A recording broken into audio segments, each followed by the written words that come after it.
agenda. Amen. Ang ating pagtitipon, ng ating pagsasama-sama ay dahil sa habag po ng Panginoong Hesus. Lahat po tayo nagkaroon ng pusong nagkakaisa upang parangalan, pasalamatan, papurihan ng Panginoon sa kanyang kabutihang ginawa sa buong panahon ng ating buhay. Amen. At salamat po sa Panginoon, maging po sa lahat ng nanonood po online, pagpalain kayo ng Panginoon. Salamat po sa inyong pag-like at pag-share, of course, panunood. At naniniwala po kami na maaabot po kayo ng kapangyarihan ng Panginoon. Wala pong pwedeng lagpasan ang kapangyarihan ng Diyos pag kumilos sa ating buhay. Amen? Amen. Okay, nice din po nating i-welcome. May mga bago po yata, no? May mga first time na dumalo. Okay, ando doon po sa Children Church yung iba. Ando doon na ba sila? Okay, so maraming salamat sa kanila pong buhay. Ito po ay product po ng atin pong paghayo, at sa atin pong evangelism outreach minister, si Kuya Jonathan. Ayan. So we are continually praying na mas marami pa po ang lulusob sa bawat community. Amen. Sabi mo nga sa katabi, kasama ka doon. Okay, basta't niligtas ng Diyos, kasama doon. Amen. Okay, so napakahalaga na ikaw ay makumbinsi at malaman mo na ikaw ay niligtas ng Diyos upang nang sa ganon, gagamitin ka ng Diyos na magligtas ng kaluluwa. Wala po ang kausap. Amen. Salamat po sa Panginoon. Anyway, so excited po tayo mga minamahal na kapatid, At isa pa nga po, palakpakan po natin yung ating worship team. Salamat sa kanila, salamat sa Diyos sa kanilang buhay for leading us to worship. Alam po natin yung mga sacrifice po nila, nagpa-practice po yung mga yan, talagang iba po yung level na pinaparanas po ng Diyos sa kanilang mga buhay. Kaya napakabuti po ng Diyos. Patuloy po tayong magpanalanginan. Ipanalangin po natin ang bawat ministry na ginagamit po ng ating Panginoon upang nang sa ganon ay mas lalong maranasan po ng bawat isa ang kapangyarihan po ng Diyos. Sino po ba sa inyo na bless habang nag-worship po tayo? Okay, sabi mo sa iyong katabi, buhay muna ang purihin ng Diyos. Okay, so amen. Kaya ito po ay hindi ka dapat magsawa kasi nga kung ikaw ay talagang nakaranas po kapatid ng kaligtasan ng Panginoon, pag tayo pumanaw sa mundong ito, doon mag-worship pa rin tayo. Okay? Kung ang worship ay doon ay palagi nating gagawin, hindi na tayo, dalawang bagay yan eh. Sa langit, pag nandun tayo sa presence ni Lord, puro worship na lang. Amen? Pero habang dito sa lupa, nandito tayo, dapat hindi lang puro worship din. Kasi kasama din yung evangelism. Kasi sa langit, wala na mag-i-evangelize. Wala na magsusoul winning po doon kasi lahat naman to ligtas. Dito lang po sa lupa. Kaya ibig sabihin ay yung worship ay patuloy at yung soul winning ay patuloy. Praise God. Salamat po sa mga nag-amen. At excited po tayo. Ang atin pong series ngayon na atin pong pag-uusapan, mga minamahal na kapatid, ay consuming fire. Pastor, nakakatakot naman yung topic mo. Okay? Parang nakakatupok yan consuming fire. Okay? Pero bago po natin husgahan, okay, sino pong gusto at nagdanais na malaman mo talaga, okay, ang katotohanan patungkol sa consuming fire o apoy ng Diyos? Okay, sabi mo kasing katabi, handa ka na ba? Okay, para nang sa ganon, wag mong katakutan ang apoy ng Diyos. Okay? So, last Sunday, nagkaroon na po tayo ng konting background po dyan. At salamat sa Panginoon. Sunday, sino po nakaranas ng apoy ng Diyos na Sunday? Okay? Kakaiba po ang Diyos kapag kumilos. Bago po nating itapik, maranasan mo muna. Amen? Nung Sunday, ang daming nakaranas ng apoy ng Panginoon. Amen? Okay, kaya ito, inihanda niya po tayo, prepare na po yung puso po natin para, si God mas patindi ng patindi pag kumilos. Okay, amen? Sabi mo kasi katabi, yun din ang gusto ni Lord sa'yo. Hindi yung tipong ikaw ay tumanggap, ang init mo, ang alab mo, pero habang tumatagal, lalamig ka. Hindi ganon. Ang Diyos, hindi. Kasi ang dahilan ng tao, tumatanda na Opo, tumatanda. Maaring ang mababawas sa'yo yung pagdalo ng gawain. Pero yung pagbabasa ng Word of God at prayer, dapat umaapoy at umaalab. Amen? Kaya hindi pwedeng idahilan yung matanda. Actually po, kung titignan po natin, mayroon po sa Bible, si Hannah, prophet, I think Hannah ba? Oo. Si Prophet Hannah, correct me if I'm wrong, doon sa bago po ang ating Panginoong Jesus, maliit pa, dinala sa templo, mayroong byuda dun eh. Okay? Ang tagal na, dun na. Nung nabyuda siya, dun na talaga tumira sa templo. Wala siyang ibang ginawa kundi mag-pray, mag-fasting, mag-worship. Hello? O, so, ibig sabihin, hindi hadlang yung edad. Ang mahalaga kasi dyan, yung iyong relationship kay Lord, umaalab. Iyon ang mahalaga, umaapoy. Kaya importanteng maranasan po ng isang Kristiyano ang apoy ng Diyos. Amen. Praise God. Hallelujah. Pero bago po yan, ito po yung first Sunday, mga minamahal kong kapatid, at excited po tayo na magkaroon po ng tinatawag nating pagsasalo, okay, sa banal na hapunan ng Panginoon. Gawin po muna natin yon upang nang sa ganon, whatever it take place, gusto ni Lord na mamaya na iparanas, ay tuloy-tuloy na po tayo. Sige po, mga minamahal na kapatid, basahin ko po ang salita po ng Diyos. Dako po muna tayo sa ating communion this morning. At basahin ko po ang salita po ng Panginoon. Tignan po natin ang aklat po ng Mark. Ang sabi po dito ng Mark chapter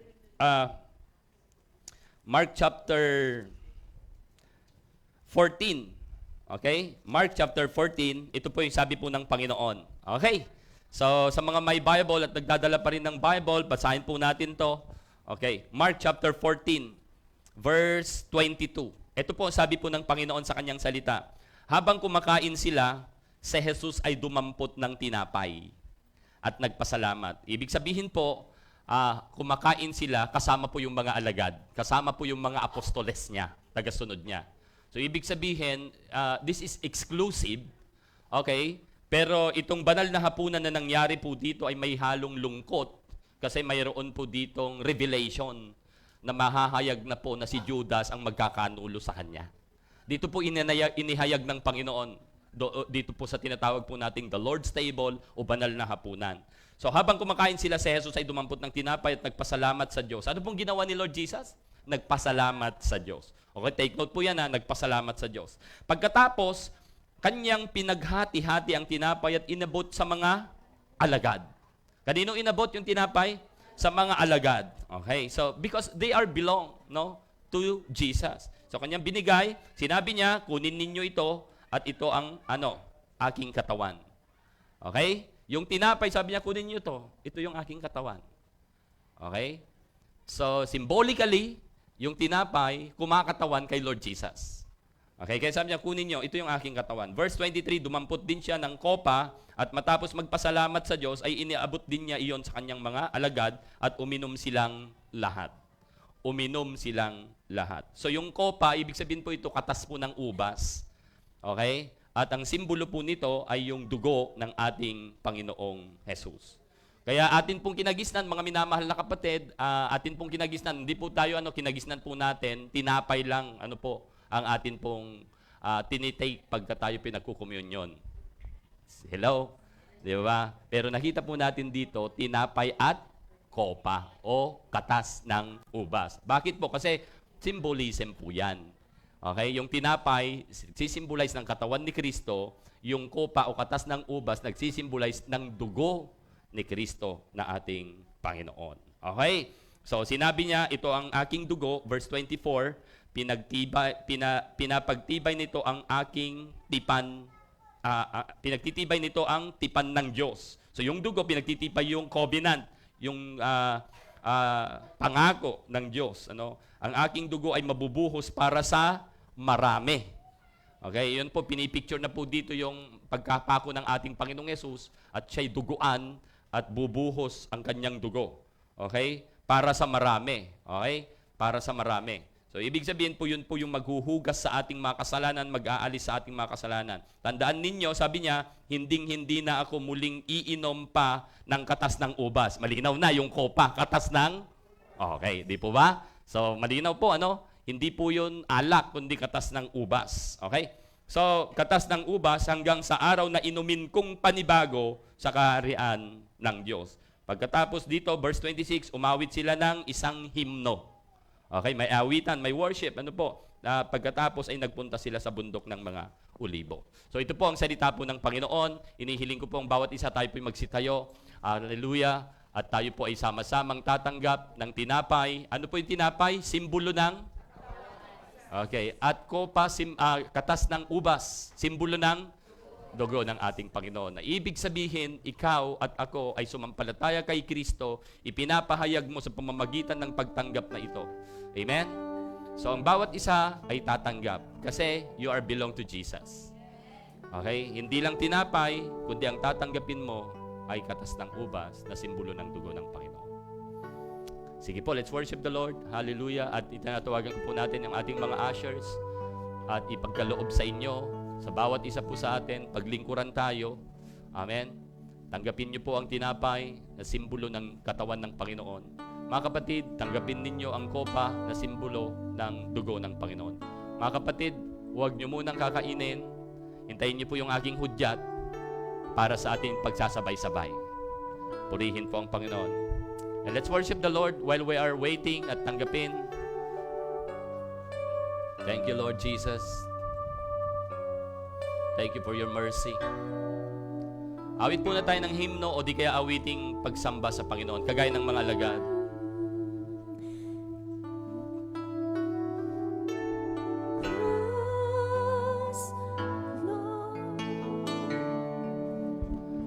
Thank you for the price you paid. Oh, yes, Lord. Bearing all my sin and shame, in love you came and gave Amazing grace. Thank you for this love, Lord. Thank you for the nail-pierced hands. Wash me in your cleansing flow. Now all I know, your forgiveness. Yes, Jesus. Come on, sing it. Worthy is the Lamb, Jesus. Worthy is the Lamb, seated on the throne. Crown you now with many crowns. You reign victorious.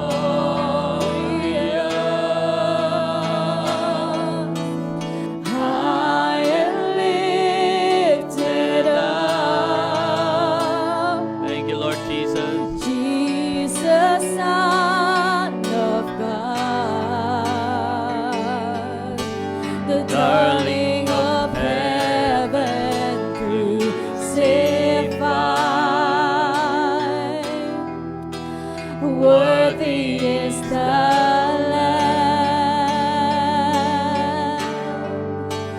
Worthy is the Lamb. Yes, worthy is the Lamb, Jesus, who seated on His throne.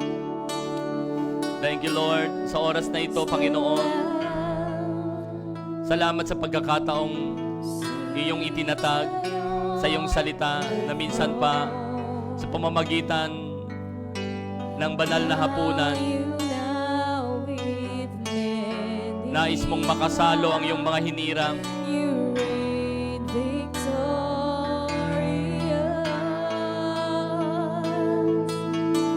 High and lifted up, Jesus, Son of God, the darling of heaven crucified. Worthy is the Lamb. Worthy is the Lamb. Dakilang Diyos, aming Ama, salamat sa pagkakaloob mo ng iyong minamahal na anak na si Jesus upang ang bawat isa na nandito at bawat tao na saan man naroon ay maabot, maipahayag ang inyong kaluwalhatian at pagliligtas.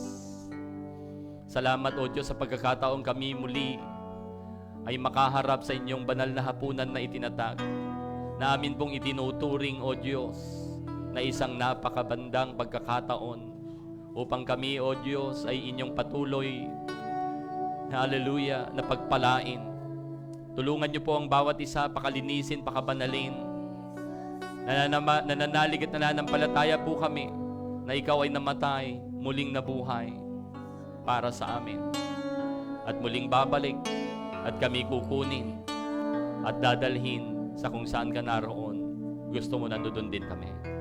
Sa pangalan ni Jesus, pagpalain niyo po ang tinapay na simbolo ng iyong dugo. You will serve, Lord, continually the purpose of this bread. And even, Lord, yung cup, which is the covenant of your blood, or the new covenant, pagpalain niyo po ang bawat isang makakatanggap. Dadaloy ang katas ng ubas. Dadaloy ang inyong katawan na simbolo, ang tinapay na simbolo ng iyong katawan sa aming buhay. At gagawin niya ang purpose at layunin mo sa aming buhay. In Jesus' name, amen and amen. Ang ating Panginoong Yesus, nang gabing siya ipagkanulo, siya po ay dumampot ng tinapay. Matapos magpasalamat sa Ama, ay kanyang pinagpira-piraso at ibinigay sa kanyang mga alagad.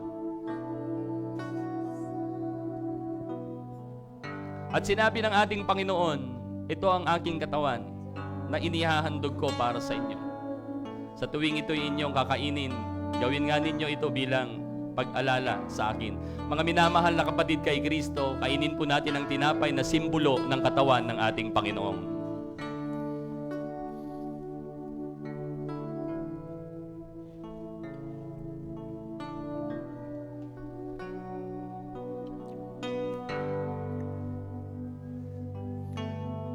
Gayon din naman matapos maghapunan, hinawakan ng Panginoong Yesus ang saro, katas ng ubas. Matapos magpasalamat sa Ama, ay kanyang ibinigay sa kanyang mga alagad.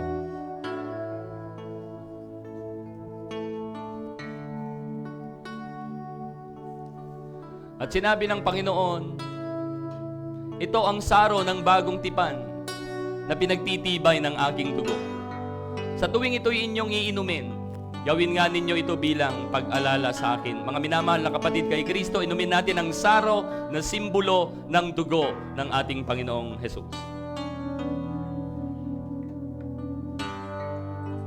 Pasalamatan mo ang Diyos na naghandog ng kanyang anak para sa tayo ay maligtas. Worthy is the Lamb, Jesus. Naging handog ang ating Panginoong Yesus para sa iyong pagpapatawad ng ating mga kasalanan. Kaya nais ng Diyos na makita mo kay Kristo ang buhay mo na malinis na, hindi ka na makasalanan, ikaw na ay banal, ikaw na ay matuwid. Salamat sa Diyos dahil nagkaloob, hindi siya nagdamot. Ito ang pinakamagandang nangyari sa buhay mo, na ikaw at ako'y mapalaya dahil may naghandog, dahil may namatay. Hallelujah, para sa ating mga kasalanan. At ngayon ikaw ay natubos na. Hayaan mo na pagarian ka ng Diyos. Gamitin ka ng Panginoon. At magbigay luwalhati ang iyong buhay. Yes, Lord. Hallelujah, Jesus.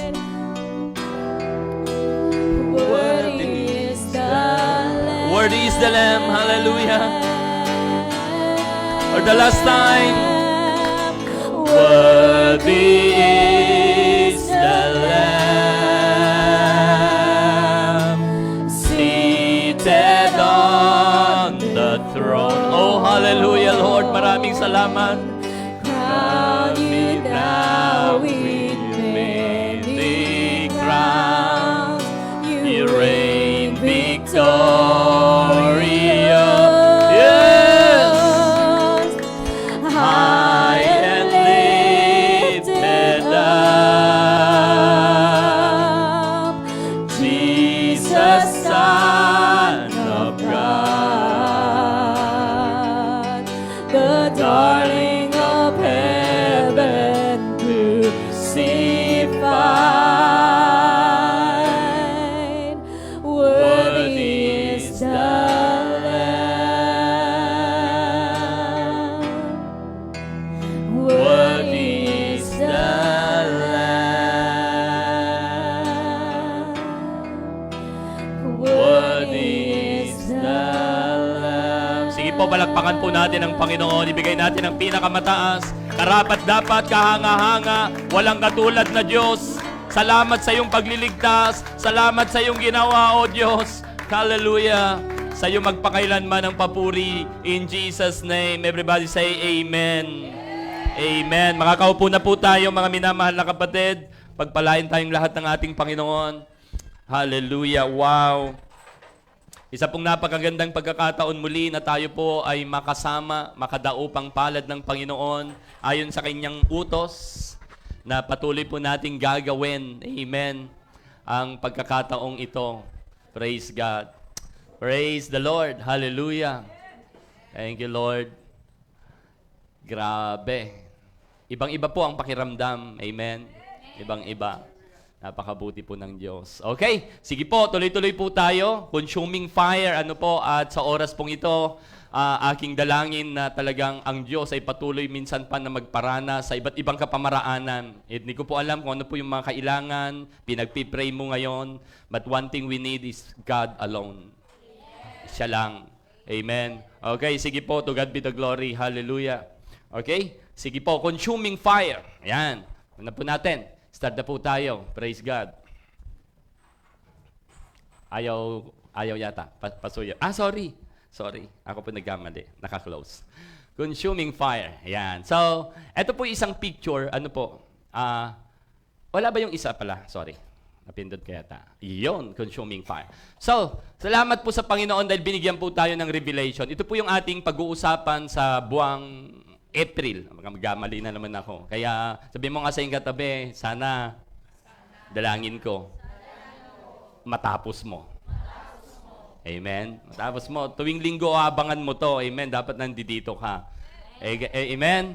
Kasi napaka-importante po ito. So, consuming fire. Discovering the content that will transform your life.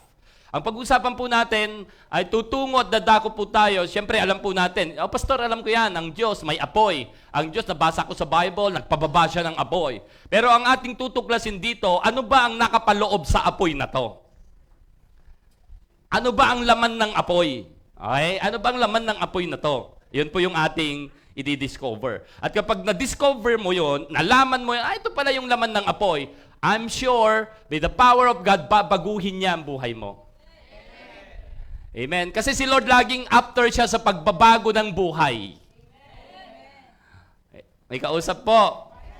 Lagi po yan. Kahit sabihin mo, Lord, ikaw ang Panginoon ko, hindi naman nabago ang buhay mo, hindi matutuwa ang Diyos sa'yo. Hindi siya matutuwa. Pero pag sinabi mo, Lord, ikaw ang Diyos ko, ikaw ang Panginoon ko, pero nabago ang buhay, matutuwa siya. Sasabihin ni Lord, anak, naniniwala ako kasi nagbabago ka. Amen. Kaya tapos na po tayo sa panahon ng relihiyon. Sabi nga po ng Biblia, ang haba na ng panahon na ginugol mo ang buhay mo sa mga bagay na makamundo, mga pansarili. Sobrang nag-enjoy ka na sa gusto ng laman mo. Panahon naman na, amen, para ang Diyos naman. Amen. Okay, so ayan po, consuming fire. Sabi natin, discovering the content that will transform your life. No? Salamat din po sa nag-design ng ating, ang ganda, tingnan, consuming fire. Fire na fire talaga, no? Okay, salamat po. To God be the glory. Kaya ang lahat po ng yan ay bahagi po ng ating paglilingkod. Kasi salamat sa Diyos, may mga king's servant. Palakpakan po natin, mga servant ng Panginoon. Magsiserve talaga. Glory to God. Hallelujah. Okay, so handa na po ba? Handa na po tayo? Okay, tingnan po natin dito. So ano po ito sa tingin nyo? Sino may nakakalam yan? Bolt. Okay, tama po kayo. Sa tingin nyo, ano po laman yan? Ang galing. Okay. Obvious. Ano po? Pera. Pag makakita ka ng vault, no, lalo na sa bangko, ang laman niyan pera. Kaya nga yan ang number 1 na tinatarget ng mga magnanakaw, hold-upper. Ano po? So, yan kagad. Vault kagad. Kaya delikado yung may hawak ng vault eh. Kasi yun ang tinatarget, unang tinatarget. Buksan mo yung vault na yan. Kasi gusto nilang makuha yung laman. Ano yung laman? Pera. Okay. So, alam natin. Galing. Next. Eto. Kita po natin to. Ano yan? Mixer. Ano kaya laman yan? Ha? Okay, concrete mixer. Ano po? Mga semento po yan. Kaya pag binuhos sa'yo, sigurado maninigas ka. So, mixer. Alam natin laman yan. Amen? So, pinag-uusapan natin kasi content eh. Discovering the content, yung fire that will transform your life. No? So, mixer, ang laman nan, concrete mix, ano po, yung mga simento, panghalo, pang simento. No? Kaya ayan, panahon po ng election ngayon, no? Sabi niya, kapag ako nanalo, pati mukha nyo, pasisemento ko. Kaya pwede yan, simento, no? Kasi nga, yung mukha hindi maayos, kaya gusto niya ipasimento para patag. Joke lang, no? Okay, next. Ano po yung laman yan? Siyempre, gas yan, no? Gasoline, no? Ang laman, no? Kaya may laging warning dyan, yung mga driver na tulad ko, pag nagda-drive, ano? Kailangan, nakalagay dyan, flammable. No smoking. Di ba? Within 50 feet. Okay? Di po ba? Makikita mo yan, nakalagay dyan. Kasi nga, ang laman yan, gasolina. Kaya hindi po pwedeng, no? Lapitan ng apoy. Amen? Okay, next. Anong laman yan? Tubig. Ano ba tawag dyan? Fire truck. Pag fire truck, di po ba ang laman yan? Apoy. Pero mali, dapat water truck to eh. Di ba? Di ba nagtataka? Fire truck eh. Ang laman nito, pag sabing fire truck, di ba apoy? Kasi fire truck. Ito, water truck eh. Water truck. Okay, hindi, ang laman nito, tubig. Okay, tubig. Okay, galing na. May mga laman po yan, no? Okay, next. Eto. Dagat yan, di ba? Okay. Dalawa ang pwedeng maging laman yan. Yung sabi ng napag-usapan natin last time, lake of fire, no? Lawa o dagat, kadagat-dagatang apoy. Pwedeng maging laman yan. Apoy, pwedeng tubig, no? Okay? Hindi ko na nilagay dyan kasi mayroon naman kayo. Sa tingin mo, mayroon naman tayo pare-pareho eh. Sa tingin mo. Ano yung pastor? Ano yung pastor? Sa tingin mo, ano yung laman ng puso mo? Ano kaya ang laman ng puso mo? Ikaw lang nakakalam niyan. Okay. Alam niyo ba laman ng puso mo? Baka na may mga galit dyan. Laman yan, galit ha. Okay? Kaya tayo may puso. Kasi yun yung pintig eh. Kaya pumipintig, ibig sabihin may buhay. So yung puso, nilikha talaga niyang Diyos dinisenyo para siya doon tumira. Kaya dapat ang laman ng puso natin ay si Jesus. Kaya nga tanggapin mo si Jesus ng buong puso. Sabi, kasi nga, importante. And the mind will decide. Yung isip, magdidesisyon. Okay? Kasi dito unang papasok. Pag nag-decide yan, sige, tatanggapin ko si Lord. Papasok sa puso. Papasok sa puso. Doon siya magdidwell, doon siya mananahan. Amen? Buti pa yung mga nakita po natin, alam natin yung laman. Ngayon, alam mo ba yung laman ng puso mo? Salamat sa Panginoon kapag ang laman ng puso mo ay si Lord Jesus. Pinagpala kang tao. Amen? Praise God. Mapanganib ka sa harapan ng dyablo pag si Lord Jesus ang laman ng puso mo. Threat ka kay Satan kapag si Jesus ang laman ng puso mo. And very secure ang buhay mo kapag si Jesus ang laman ng puso mo. Amen. Okay, so puntahan na po natin. Eto kaya, ano kaya laman nito? Apoy. Ano yung ba laman yan? Ha? Ano kaya? Pastor, may laman din yan? May laman yan. Ano kaya laman ng apoy? Okay. Ito po yung ating tutuklasin. Ito po yung pag-aralan. Kasi nga, sabi natin, consuming fire. Okay? Discovering the content that will transform your life. Hanggat di mo nalalaman yung laman ng apoy, which is, hindi po yung literal ha, kundi yung consuming fire, yung apoy ng Diyos. Okay? Yung apoy ng Diyos, pagka ang apoy ng Diyos bumababa, nabasa po natin sa Bible, di ba si Elijah nag-pray? No? Bumaba yung apoy, at yung context noon, no? At ito naman, may titignan po tayo, titignan natin kung ano yung laman ng apoy. Amen? Ang sabi po ng Bible, God, for our God, is a consuming fire. Pansinin niyo po, hindi po yan sinabi na our God is like a fire. Kundi, dinirect niya kaagad. Our God is a consuming fire. Okay? Pero hindi ibig sabihin, pag sinabi nating consuming fire si God, hindi ibig sabihin na pag nakakita ka ng apoy, ay Diyos yan. Hindi. Okay? Naintindihan niyo po? Pag sinabing God is love, okay? Ang tao may pag-ibig, pero hindi siya Diyos. Hindi siya Diyos. Okay? Nag-i-express ito kung sino ang Diyos, no? Kung ano ang meron siya. Kaya sabi dito, God is a consuming fire. For God is a consuming fire. Amen? Kaya nga po, sabihin natin, consuming fire. Pag sinabi natin consuming fire, sa lahat ng apoy na nakikita natin sa mundo, kakaiba yung apoy ng Diyos. Okay? Tignan niyo po. Ang apoy dito sa mundo, yung literal na apoy, pwede po yung hindi makatupok. Pwede siyang tupukin ng tubig. Halimbawa, may apoy dyan. Sabuyan mo ng tubig, mawawala yung apoy. May kausap, naintindihan po natin. Okay? Pero yung apoy ng Diyos, kahit sabuyan mo yan ng tubig, hindi yan mamamatay. Hello? In fact, kaya nga po sinabi na yung apoy ng Diyos consuming, tumutupok, kasi kahit yung dagat na napakalaki, punong-puno ng tubig, pag bumaba yung apoy ng Diyos, tupok ang dagat. Ay, ayaw nyo yatang maniwala eh. Ayaw nyo maniwala? Kahit gaano karami, kalawak na dagat yan, pag bumaba ang apoy ng Diyos, tupok yung dagat. Walang matitirang tubig.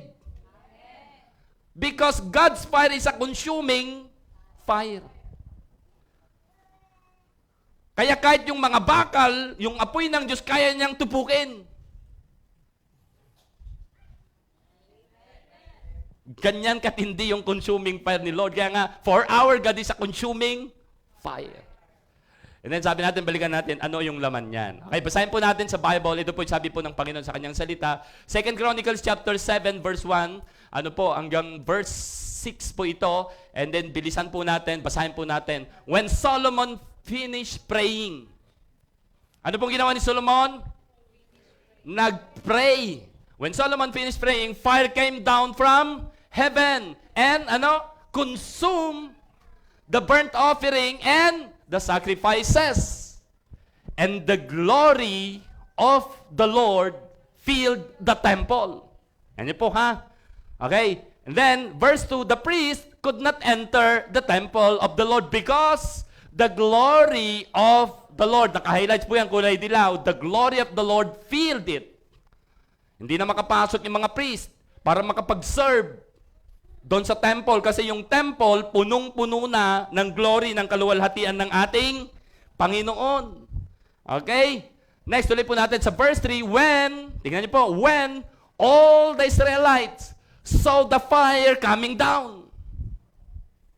Nung makita to ng mga Israelite, apoy, bumaba, apoy. Sabi nila.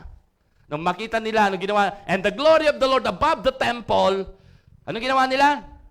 They nailed on the pavement with their faces to the ground. Ay, alam niyo na po itsura niyan. Ano po? They knelt down and then yung kanilang mukha sayad sa lupa.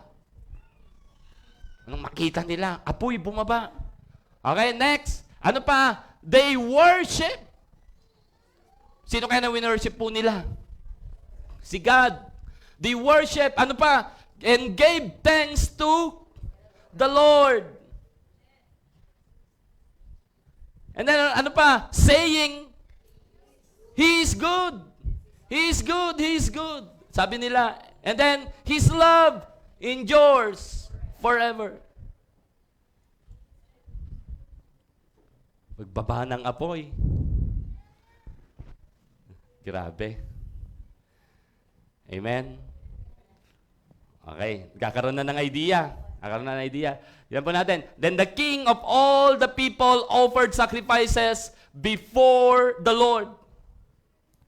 Yung hari, si Solomon, lahat ng mga taong nandoon, nag-offer sila ng sacrifice. Okay, kayo naman ang bumasa. Verse 5, 1, 2, 3.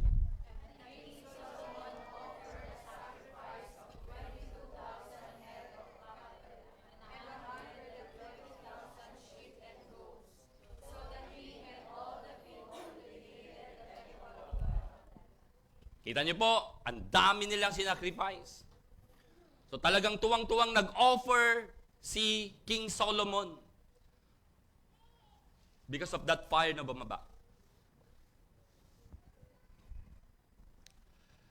Verse 6, the priests took their positions. Okay, kita na po, nung una, hindi makapasok yung mga priest sa temple.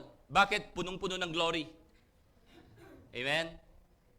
Pero, habang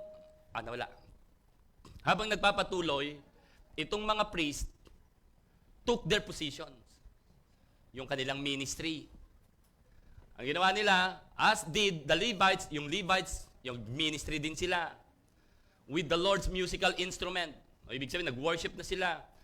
Which King David had made for praising the Lord, and which were used when he gave thanks, saying, His love endures forever. Opposite the Levites, the priests blew the trumpets. All the Israelites were standing.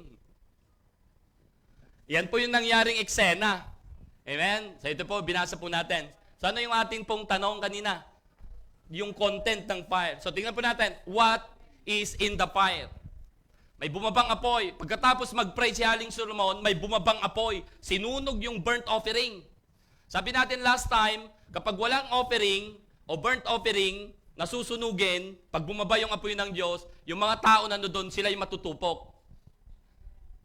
Amen? Sila yung mapapahamak, madidisgrasya. Kasi nga, ang apoy ng Diyos nakakatupok eh.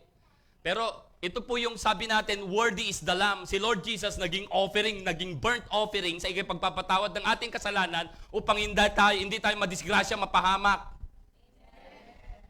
Bagkus maligtas. Amen? Naintindihan po natin? Kaya nga sabi ni John the Baptist, look, sabi niya, tignan ninyo ang kordero ng Diyos. Si Jesus, sinuturo niya, John 1:29, look. Naglalakad ang Panginoong Jesus, sabi ni John the Baptist, tignan ninyo ang kordero ng Diyos. Si Jesus, tinuturo niya, na nag-aalis ng kasalanan ng sanlibutan. Hello?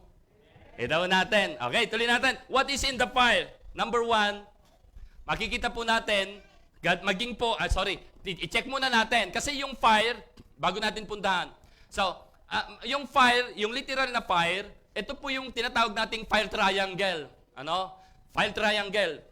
Pag nakakita ka ng apoy, may 3 element po yan. Unang-una, oxygen. Yung oxygen, sabi dyan, a fire needs oxygen, sabi na, to start and continue. Most fire extinguishers and fire blankets deprive the fire of oxygen. So, kita po natin, sa apoy, kaya consistent yung apoy, may oxygen po yan. Okay? Kaya, kapag ginamitan mo siya ng fire extinguisher, yung apoy unti-unting namamatay. Hello? Okay. Another, makikita po natin dito, yung heat source. Mainit. Ano po? Yung fire cannot grow. Okay? Hindi magpapatuloy kapag walang init. So, cool down the fire using foam or other liquids or substance to reduce the heat. Kaya nga po may mga fire extinguisher po dyan na for purpose nyo yung class A and B. No? Ito ay foam. Kapag inano mo parang bula, no? Yun po yun. Pero hindi pwede sa pag electrical yung nasusunog, hindi pwede yung foam yung gamitin mo. Okay? So, naintindihan po natin. And then pangatlo, fuel. Okay? Ito yung nagpapaliyab. The fire cannot ignite without an object. Okay? Material present to enable and keep it burning. Remove the fuel source to keep the fire from burning farther. So that's the 3 elements of fire. Fire triangle. Yung literal na apoy. Okay? So dito po sa atin nakita na nung nag-pray, pagkatapos mag-pray si Solomon, bumaba ang apoy ng Diyos, tinupok niya yung offering, burnt offering. Yung animals na hinandog po nila. Okay? Makikita rin po natin dito, mayroong 3 laman ang fire na to. May 3 laman. Okay? Ano-ano po yon? Unang-una, the content of the fire is God's glory. God's glory. Amen? Ano mo sabi dyan? Ang sabi dyan, when Solomon finished praying, fire came down from heaven and consumed the burnt offerings and the sacrifices. Anong nangyari? And the glory of the Lord filled the temple. So yung apoy na yon na bumaba, glory ni God yun. Hello? It's the glory of God. Amen. So yun po yung God's glory. The content of the fire is God's glory. And then dito po sa Isaiah chapter 6 verse 3, makikita po natin dito, and they were calling to one another. Gusto ko lang i-explain po to, no? Ang sabi nila, ano sabi nila? Holy, holy, holy is the Lord God Almighty. Yan niyo po ha. Yan niyo po. And then next na verse, next na stanza, ang sabi dito, the whole earth is full of His. Pero bakit ito binanggi?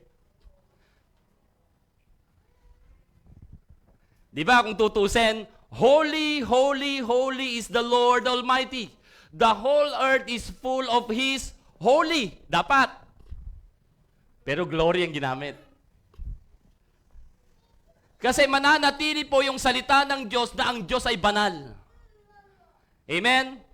At walang makatitig sa Kanya at makita man siya ng tao, mamamatay, matutupok ang tao. Pero yung glory ng Diyos hindi. So, ibig sabihin, yung manifestation ng holiness ng Diyos ay yung kanyang glory. Hindi mo pwedeng makita yung holy God. Matutupok, mamamatay ang tao. Amen? Kaya, makita po natin, the whole earth is full of His, dapat, holiness. Pero the whole earth is full of His glory.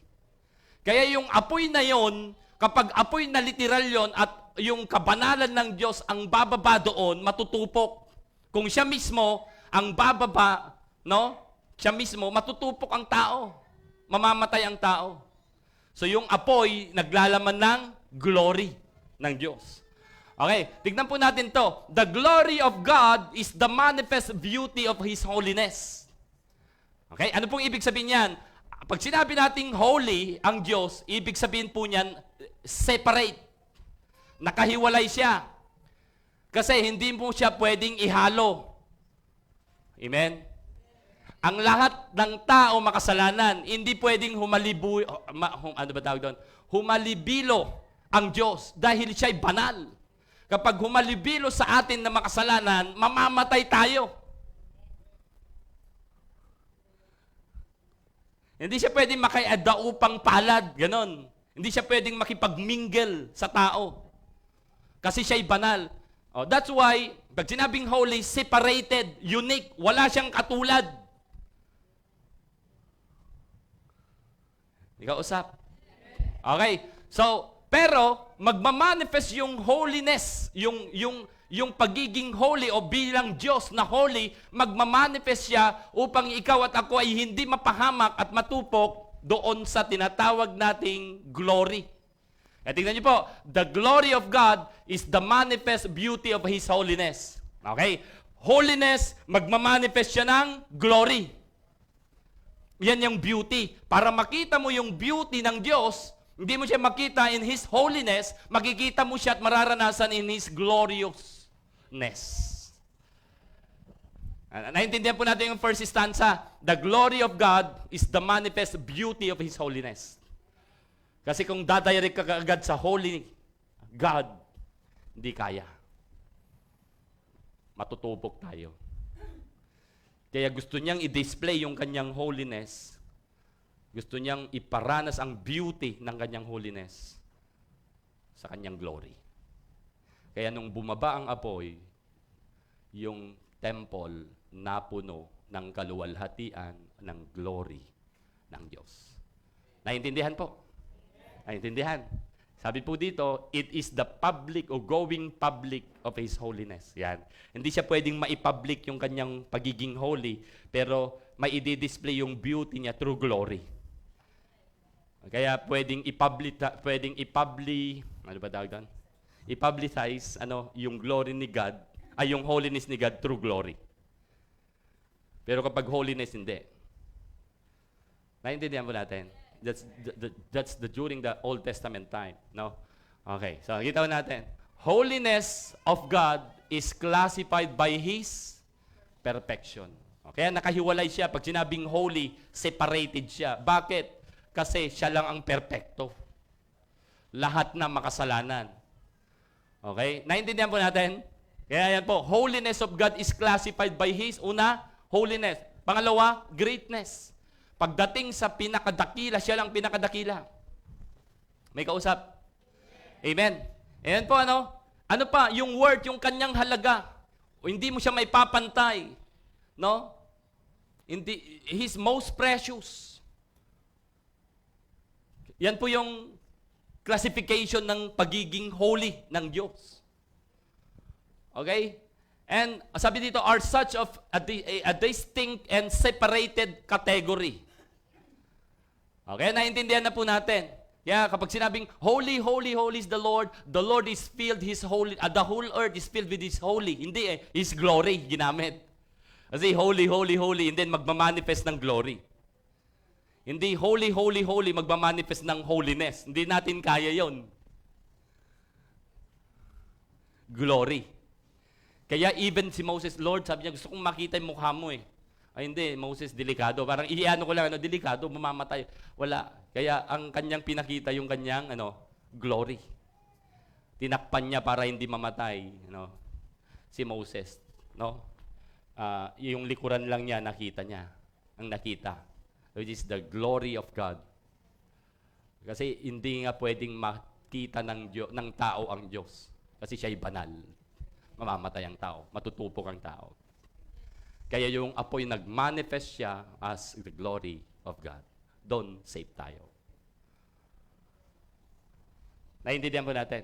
Ayun yung laman ng apoy.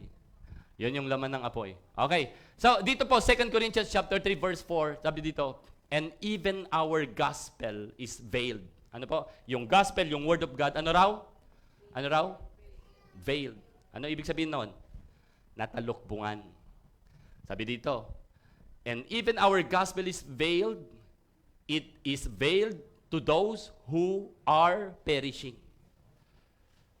Yung gospel, yung word of God, which is si Lord Jesus, ang salita ng Diyos, sabi doon, sa mga napapahamak, itong gospel na talukbungan. Yan, natalukbungan. Sa mga napapahamak. Then, in their case, bakit daw natalukbungan? Kasi ito yung case nila. Tingnan niyo po yung case ng mga unbeliever. In their case, the God, small letter G, Satan, the God of this world, Satan, has blinded the minds of the unbelievers. O, tignan niyo po. Tignan niyo po, Yung gospel, ang case ngayon ng mga unbeliever na talukbungan, binulag sila, binulag ng Diyos ng sanlibutan ito. Ang kanilang isip. Bakit daw? Tignan niyo po to keep them from seeing the light. Para hindi nila makita, yung liwanag of the gospel of the glory of Christ. So tignan niyo po, si Christ, ang ating Panginoon, mayroon siyang kaluwalhatian, yung glory. At yung kaluwalhatian ng Diyos nahahayag, ang kaluwalhatian ni Kristo nahahayag through gospel. Ang ginawa na naman ni Satan, Diyos ng sanlibutang ito, binulag niya yung mga tao, unbeliever, na mapapahamak. Okay? Kaya sabi mo nga sa iyong katabi, huwag kang papayag na mabulag ng dyablo. Kapatid, pwede akong makiusap. Pag napakinggan mo, nakita mo na ito ay glory ni God, the glory ng Panginoong Jesus. Ito'y nahahayag. Sana hindi na ng talukbungan sa'yo, dapat open ka. Kasi delikado, mapapahamak ka kapag pumayag ka at di mo kailanman binigyan ng pagkakataon sa buhay mo ang salita ng Diyos. Ayan mapapabilang ka na naimpluwensyahan ng dyablo. Sabi mo nga sa katabi, kaya huwag kang maging makamundo. Ayan the God of this world, Satan, tapos makamundo ka, nasa ilalim ka ng kanyang impluwensya. Kaya hindi mo ngayon makita yung glory ng Panginoong Jesus. The gospel of the glory of Christ, who is the image of God. Kaya hindi ka nababago-bago. Kasi blinded ang minds.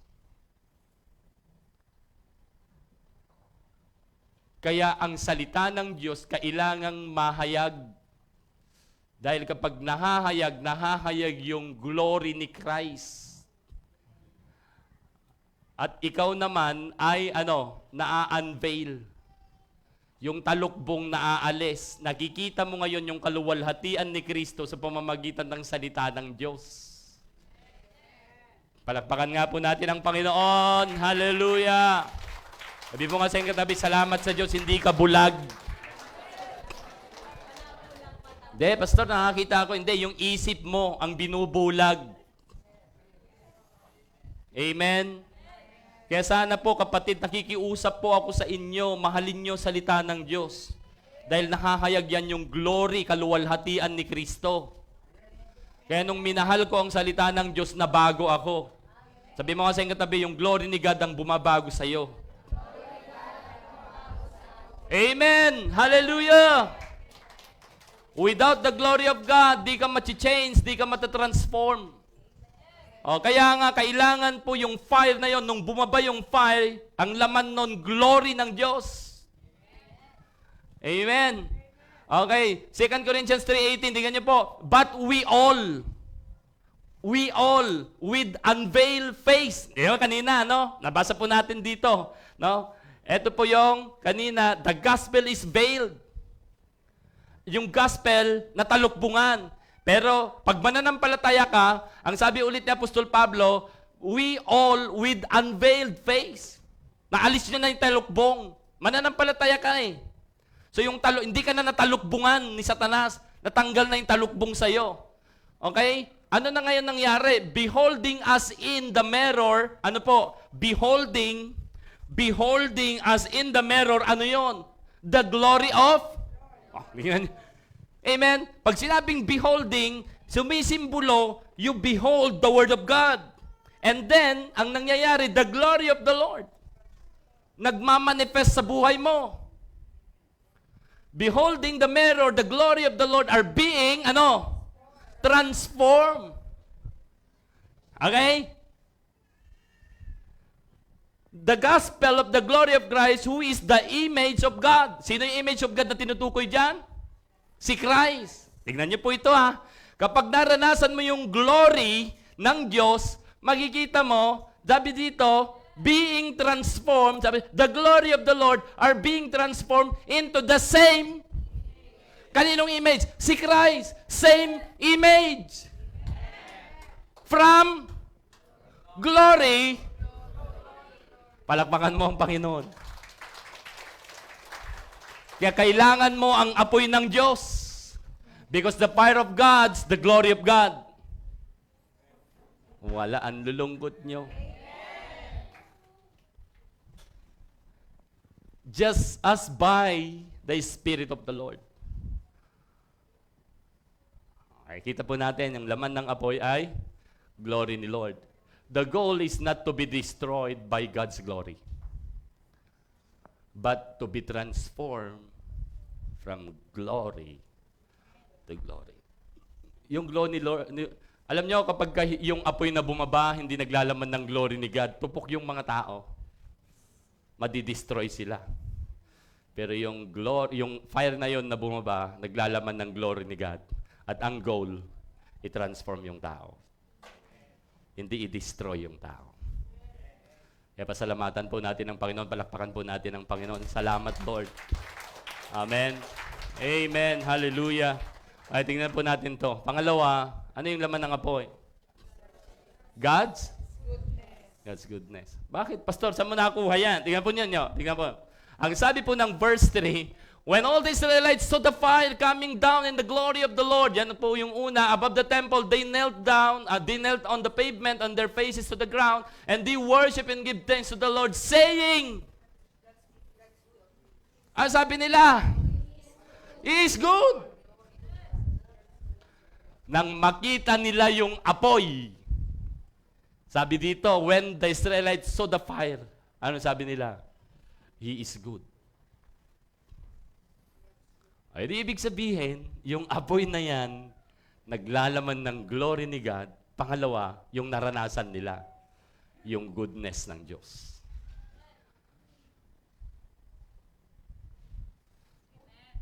Hello? Goodness ni Lord. Yung laman ng apoy na bumaba, glory ni God. Pangalawa, ano? Goodness ni Lord. Yun ang kanilang sinisigaw eh. He is good. God is good. God is good. Sabi nila, God is good. You are good. Yes, Lord, you are good. He is good.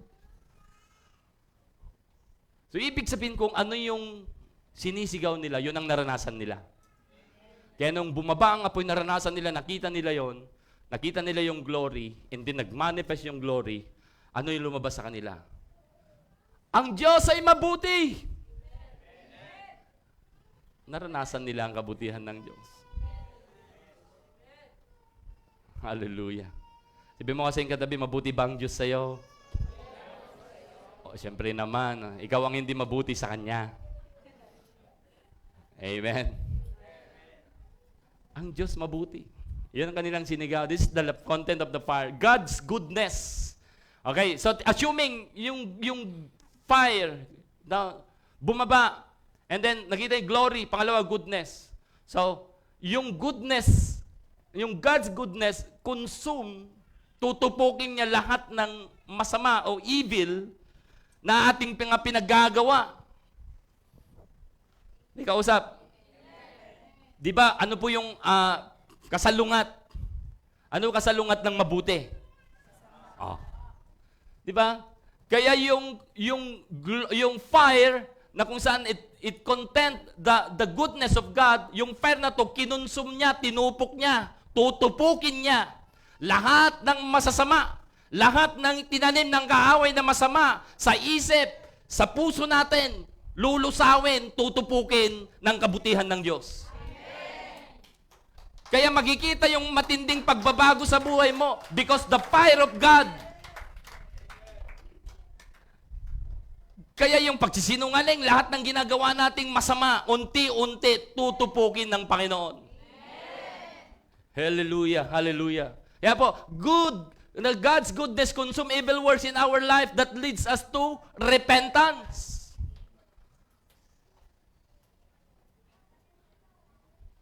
Oo Lord, mali ito. Alam niyo po ba sabi ng Bible? Ang sabi po ng Bible, di ako nagkakamali. Romans chapter 2 verse 4, hindi ko na nilagay yan. Sabi doon, it is the goodness of God that leads people to repentance. Bakit daw magre-repent ang tao? Naranasan niya yung kabutihan ng Diyos. Okay? Kaya kung totoong naranasan mo ang Diyos, kung totoong araw-araw mong laging sinasabi mo, mabuti ang Diyos, kung ang laman ng Facebook account mo, God is good, pero hindi ka nagsisisi, hindi ka nagbabago, sinungaling ka.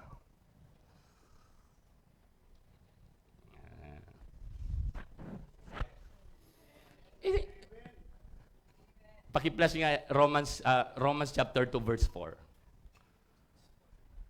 Baka naman napeki ka sa goodness ni Lord. Ang alam mo lang goodness ni Lord kapag kamarangya ang buhay mo. Answer prayer ka. Pag lahat ng hiling mo, mayroon. Mabuti ang Diyos. Ang disenyo ng kabutihan ng Diyos, i-lead ka sa repentance para magbago ka. Taga-English translation. Kung kaya. English translation. Oo, ang dami minsan sa Facebook. Hindi ko kina-question yun. Hindi ko inusgan yun. Pero sinasabi ko lang yung totoo. Don't you realize how kind si God, tolerant and patient God is with you? Or don't you care? Can't you see, sabi dyan, how kind He has been, ibang translation, good, how kind He has been in giving you time to turn from your sins. Turn from your sins, sa other translation, repentance. So ibig sabihin, pagka nag-turn ka sa iyong kasalanan, nagsisi ka. Sa ibang, I think sa ano yan, sa King James Version, di ako nagkakamali, New King James Version, it is the goodness of God that leads people to repentance. Kaya kung totoong naranasan mo yung apoy ng Diyos, which is the goodness of God, yung kabutihan ng Diyos, magbabago ka. Kasi ang disenyo ng goodness ng Diyos, patayin, lusawin yung masasama sa atin. Hello? Yung mga bisyo na masasama, yung pagsisinungaling, yung mga pagmumura na yan, lulusawin yan. Yung mga inggit, galit, lulusawin yan. Kasi nga, mabuti ang naranasan mo, sumaalis yung masama. Hindi yung sagana ka sa mga material na bagay. Yes, salamat. Pero ang disenyo ng goodness ni God, sabi po ng Bible, it is the goodness, ayan, no? Sabi, or despises that thou, sabi dyan, thou the riches of His goodness, yan, and forbearance, and long-suffering, ganyan po ang ating Diyos, and not knowing that the goodness of God leadeth thee to repentance.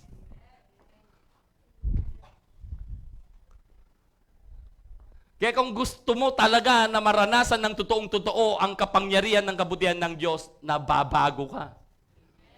Yung kasalanan ginagawa mo, nakukunbik ka, nagsisisi ka, at tatalikuran mo yan. O, tingnan nyo, natahimik niya. Ayaw nyo ng fire kasi ayaw nyo mabago.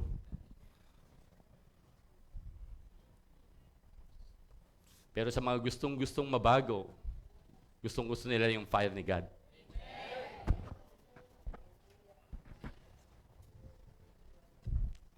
Okay, next po tayo. Naintindihan po natin. Amen? Okay. Yung pangatlong laman ng apoy, ano? God's love. Okay. Bumaba yung apoy. Una, nakita, glory ni God. Pangalawa, sabi ng mga tao, He is good. He is good. Pangatlo, ano sabi dyan?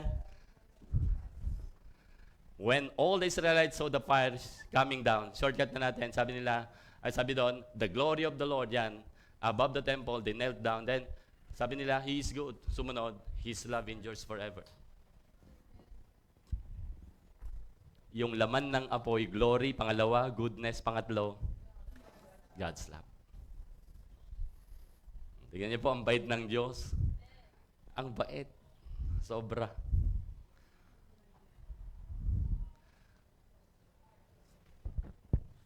Nag-pray si Solomon. Ang dami niyang binigkas na prayer. Kung papansinin niyo po doon sa previous na verse, ang dami niyang sinabing prayer. Pero ang tugon ng Diyos iisa, apoy. At yung apoy na ito, glory ni God. Goodness ni God. Yung love ni God. Bakit? Ito lang ang kailangan niyo. Ito ang higit niyong kailangan. Para bang sinasabi doon, ito yung higit niyong kailangan. Para bang sinasabi ni Lord, ito yung gusto niyong, ito yung gusto kong maranasan niyo. Amen. So, God's love consume hatred in our hearts. Kanina, evil works. Yung goodness. Di ba? Ano yung kasalungat ng ano? Ano yung kasalungat ng pag-ibig? Galit. Di ba? Kaya yung apoy ng Diyos, which is love, tutupukin niya anumang sama ng loob in Jesus' name. Tutupukin ng Panginoon. Papalitan niya ng pag-ibig. Ano man yung tinanim na galit, no? Tutupukin yan. Ano yung mga kaaway mong tao, umaway sa'yo at nagalit ka, tutupukin yan. Hindi yung tao, kundi yung pag-uugali na mayroon tayo. Ganda po, ano? Amen? Nabibless? Gusto niyo po yung apoy? Hallelujah. Praise God. So, kita po natin dito. Ngayon, eto yung bibilisan natin. Eto naman. Kanina, what is in the fire? Kasi sabi natin, consuming fire. Discovering the content that will transform our life. So, kita niyo po, you will be transformed, I will be transformed. Glory ni God. Ano pa? Goodness ni God. Ano pa? Yung love ni God. Okay. Tanong, application, how can I experience God's fire? Ano yung God's fire? Sabi natin, ang God's fire ay God's glory, God's goodness, God's love. Paano ko mararanasan yung apoy? Okay, sabi mo sa iyong katabi, huwag kang matakot sa apoy ng Diyos. Okay? Hindi ka mawawasak. Ikaw ay mababago. Ikaw ay mapagpapala. Yung apoy ng Diyos, gagawin kang kawangis ng Diyos. Kaya huwag mong ayawan. Kasi pag inayawan mo yan, magiging kamukha mo. Yung katabi mo. Magiging kamukha mo ang dyablo. Di ba? Simple yung logic eh. Image ni Christ. Papunta tayo. Pero kung ayaw mo, image ng dyablo. Amen? Sabi mo sa iyong katabi, sabi mo sa iyong katabi, huwag kang papayag. Kapag babae, ang ganda-ganda mo eh. Pag lalaki, ang pogi mo. Huwag kang pumayag. Kaya everyday sa buhay natin, kapag nagpipray ka, alam mo na, Lord, kailangan ko yung apoy mo. Di ba? Alam mo na ibig sabihin noon. Yung glory ni God. Yung goodness ni God. Yung love ni God. Okay? Kaya wag maging choosy sa prayer. Ikaw na nga humihingi eh. Amen? Choosy ka pa. Tapos pag humingi ka, hindi binigay, nagtatampo ka pa. Hello?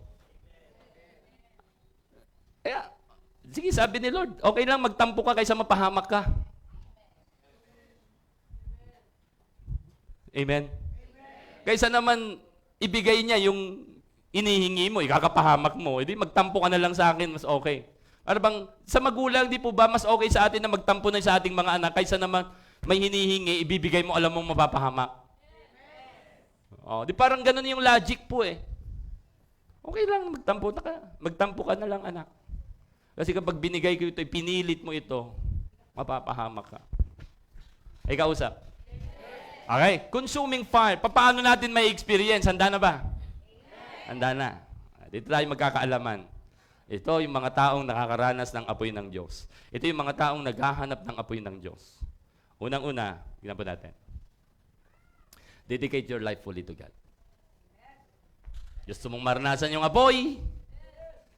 Italaga mo yung buhay mo kay Kristo. Huwag kang magsusulo. Ibig sabihin, huwag mong susundin yung sarili mo. I-surrender mo ng buong-buo ang buhay mo kay Lord.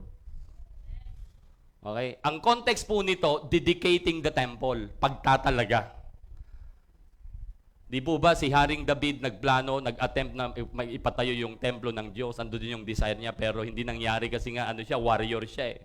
Ang daming mga bloodshed, napatay niya sa digmaan. Kaya parang spiritually speaking, parang marumi siya, hindi siya worthy na magtayo ng templo.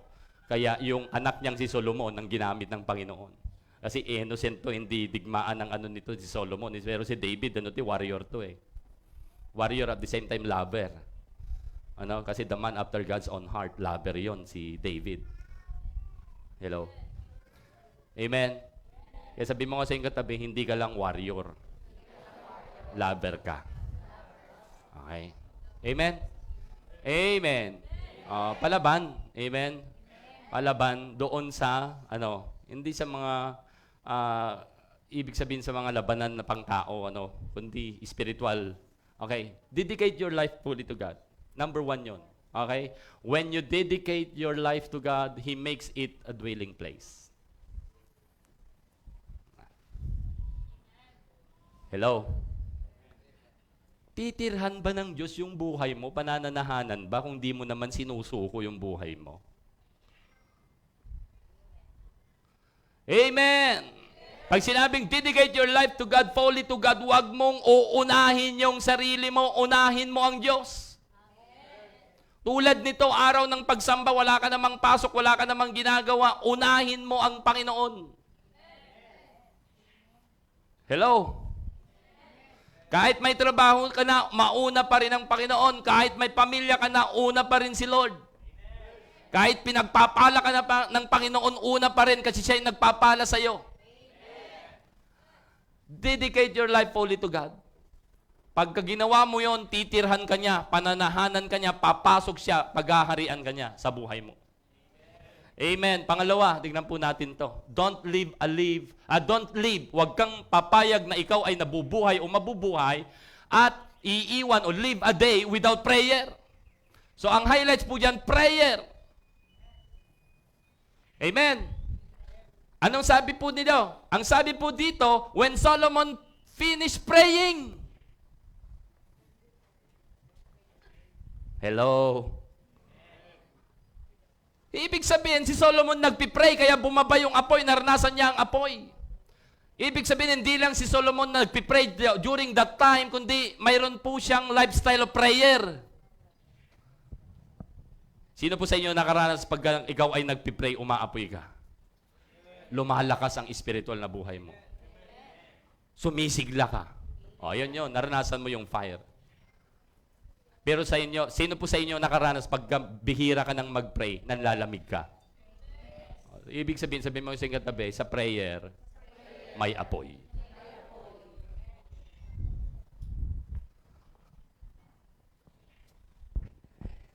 Amen? Sabi mo sa katabi, mag-pray ka lagi. Amen? Sabi nga natin dito, don't live a day without prayer. Sabi mo kasi yung katabi, sa totoo lang, kapatid, nagpipray ka pa ba?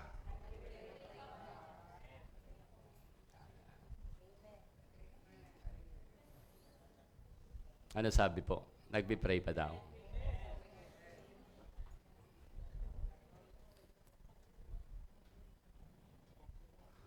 Gusto mo maranasan yung apoy ni Lord? Kaya nga, napaka-importante yan eh. Amen? Amen. Kaya pa? Natututo? Next. Nakita po natin to principle. Sa prayer. Basahin natin. 1, 2,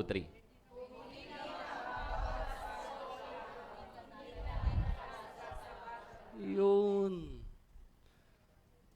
Hindi ka bumababad mag-pray. Hindi ka lumalapit ka agad kay Lord. Kaya sa amin na Ilocano, sino may Ilocano sa akin? Wala, kunti kami, ano? Yung mga sa amin na Ilocano, tawag po namin yon arasagid. Alam niyo yung arasagid? Sensitive. Kunting pagsubok lang, iyak ka agad. Masagi mo lang ng kunti, iyak ka agad. Marupok, madamdamin. Bakit? Kunting pagsubok. Hindi tumatagal. Iiyakin. Hello? Ano ba yung arasagid yung sensitive siya masyado? Yung kunting mo lang iyak na siya. Di ba yung mga bata tayo, yung maselan, yung tipong masagi mo lang iiyak na, sisisiyan, iyakin nga, parang ganun. No? Arasagid sa amin sa Ilocano. Parang ganun, no? Madali siyang hindi siya yung malakas ang loob. Kaya nga, kung hindi ka magbababad sa holy ground, hindi ka tatagal sa battleground. Ang buhay Kristiyano, hindi mawawala yung tinatawag po nating spiritual battle. Okay? Amen? Kaya sabi po natin sa leaders kahapon, hindi tayo yung nag-create ng problem. Tayo yung solusyon sa problema. Kaya kanina, yung atin pong I Love God's Word, nagkaroon ng shortage, kasi ang dami ng believers, mga taong niligtas ng Panginoon. So, ano yung problema? No? Ano naging solusyon? Leaders. Nag-identify, nag-develop, nag-train sila ng leaders para yung problema masolusyonan. Kaya yung leaders, hindi problema yung leaders. Ang problema, ang leaders, solusyon sila ng problema. So, hindi ka man leaders, pero Kristiyano ka, anak ka ng Diyos. No? Amen? Hindi yung may konting problema at pagsubok, iyak ka kaagad. Ayaw mo na, susuko ka na. Ngayon, ang problema po dyan, hindi ka tumatagal, nagbababad sa holy ground. Which means prayer. Yung devotion mo kay Lord, may problema. Mag-pray ka lang kung kailan mo gusto. Lumapit ka lang kapag may pangailangan. Lapit ka lang kay Lord pag may gusto kang hilingin. Pero yung consistent na buhay mo talaga, maganda man ang kalagayan mo, hindi, dapat ugaliin po natin, bumabad sa Panginoon. Unahin si Lord. Laging manalangin. Amen. Kasi hindi ka tatagal talaga. Kaya salamat sa Panginoon, ng mga nakakaranas ng apoy ng Diyos, tumatagal, nagpapatuloy. Amen. Hallelujah. So next, let God surrounded you His fire every day through prayer. Okay? Di po ba? Gusto mong laging maranasan yung apoy ng Diyos? Palibutan ka ng apoy ng Diyos saan ka man magpunta? Amen? Kasi ang sabi po ng Panginoon, di po ba tayo po ay nagniningning liwanag? Okay? Hindi man makita ng tao yon pero alam ng dyablo yon. Pag naglalakad ka, nagliliwanag ka because you are surrounded by the fire of God. Nagpipray ka eh. When Solomon finished praying, fire came down. Kaya nga po, sabi ko po sa inyo sa prayer, kahit di ka humingi, basta ang desire ng puso mo maranasan si Lord, lahat ng needs mo, araw-araw, kahit di mo hingiin, ibibigay.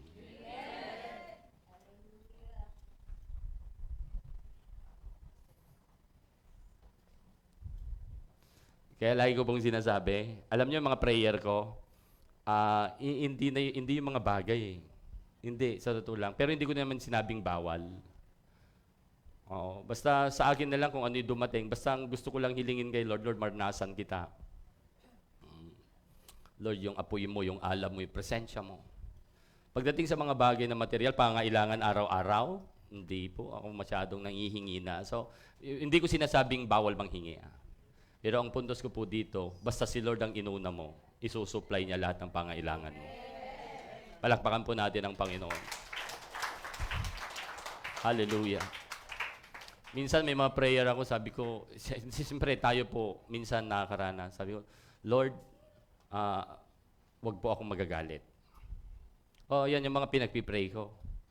Wag po akong magagalit. Wag po akong magdududa. Lord, tulungan mo ako, wag akong matakot.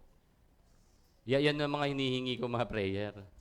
Kasi minsan natatakot ka. Lord, sabi mo, hindi ako matatakot. Salamat po. Hindi ako matatakot na kasi mariremind ka eh. Naintindihan niyo po? Lalo na kapag halimbawa, may toxic. Para bang nag-a-arise yung galit mo. And then, Lord, huwag po akong magagalit. Sabi ni Lord, huwag kang magagalit.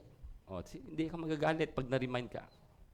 Yun yung mga pinagpipray natin, yung ika-aayos ng ating spiritual na buhay dahil sa pagharapan ng Panginoon, dun siya matutuwa. Hello? Amen? Okay. Praise God. Salamat. Pangatlo, set your knee bowing down before the Lord alone. Okay? Ako po, pansinin nyo, kaluhod ni Pastor. Hindi ko naman pagka nakaluhod si Pastor, ibig sabihin nyo, naranasan ko ang presensya ng Diyos. That's the way I respond the glory, the presence of God pag nadama ko. Luluhod at luluhod ako. May kasamang pag-iyak pa yon. Amen? Kaya nung makita nila yung apoy, anong ginawa po nila? Sabi po dito, when all the Israelites were coming down, the fire coming down, and the glory of the Lord above, they knelt on the pavement with their faces to the ground.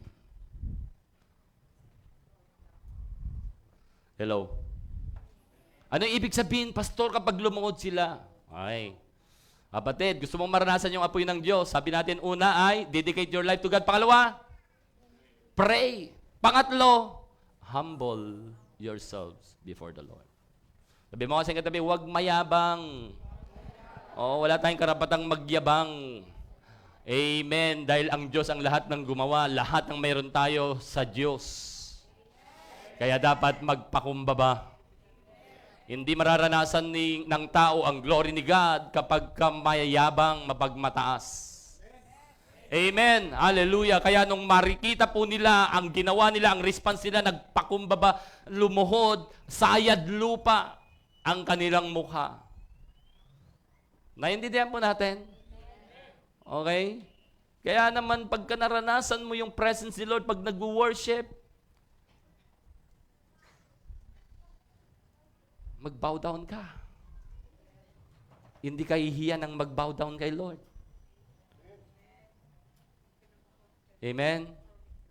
Sabihin ng, hindi, huwag kang mag-bow down. Marurumihan ka. Ang ganda pa naman ng damit mo. Sasabihin ng diablo. Nakaputi ka pa naman. Kanina, plinansya mo pa yan. Tapos luluhod ka lang. Alam mo, pagka may ganon, at nagpakumbaba ka pa rin, nag-kneel down ka pa rin, magandang sa harapan ng Panginoon. Totoo ito.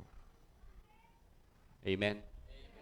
Ito yung hinahanap ko, sasabihin ng Diyos. Ito yung hinahanap ko. Ano ba hinahanap ni Lord? Ang sumasamba sa Kanya sa Espiritu at ang hinahanap ni Lord ay hindi worshiper. Ang hinahanap niya, true worshiper. Bakit? Kakaiba siyang Diyos. Unique, holy. Kaya nga hanapin niya tunay. Hindi yung worshiper lang, kundi tunay na worshiper. Sabi mo kasi katabi, lumuhod ka naman. Hayaan mo kung ano sabi ng mata, hindi, ano lang yan, load lang yan, pero wala naman nababago. Hayaan mo, ikaw, alam mo, kilala mo yung sarili mo, naranasan mo yung presence ni Lord eh. Pag alam ko sa iyo, ano naman yung sabi mo sa akin, okay lang, basta ako luluhod, naranasan ko yung presence ni Lord. Dalawang bagay lang yan eh. Nagiging totoo ka kay God kung lumuluhod ka. Kasi naranasan mo yung presence niya. Amen? Paaring isang bagay, lumuluhod ka kasi gusto mo lang magpakitang gilas. Aba, si Darren, sasabihin na limbawa, dati hindi lumuluhod ah. Ngayon lumuhod ah. O, di ba? Pero, yun po, ikaw ang nakakaalam sa sarili mo. Pag lumuhod ka kay Lord, ayan o, makita nila yung apoy, glory, yung love, naranasan nila. Anong gagawin mo? Mag-humble ka. Naranasan nila yung apoy ng Diyos. Ano yun? Glory, yung love, yung goodness ni Lord. Lord, bow ako sa iyo. Dahil sino ako para makaranas niyan? Hindi ako karapat-dapat pero pinaranas mo sa akin. Bow down ako sa iyo. Ano man yung sabihin ng tao sa akin ang mahalaga, naranasan kita. Palakpakan po natin ang Panginoon. So, pangatlo yun, ugaliin mo, practice mo sa bahay. Practice mo sa bahay. Pag nag-pray ka, kung dati lagi mong ginagawa, nagpe-pray ka, pero hindi ka lumulood ka naman. Para naman nang sa ganon, matupad yung sabi ni Lord. Sabi niya, every knee will bow. Every tongue confess na siya ang Panginoon. Oh, yun pa lang. Kung kinikilala mong Panginoon ang Panginoon, confess and knee will bow down before the Lord. Okay, natututo. Gusto mo maranasan yung apoy ng Diyos, pang-apat na tayo, worship God. Worship God with all or with your heart alone, especially, take note, especially yung worship, especially when you are alone. Yung walang nakakakita. Yung mag-isa ka lang. Amen? Hello? Worship God with your heart, buong puso, alone. Siya lang. Especially when you are alone. Oh, tingnan niyo po, anong nangyari po dito? Sabi dito, when all the Israelites, sabi dito, shortcut natin. Sabi dito, they knelt on the pavement with their faces to the ground and they worship.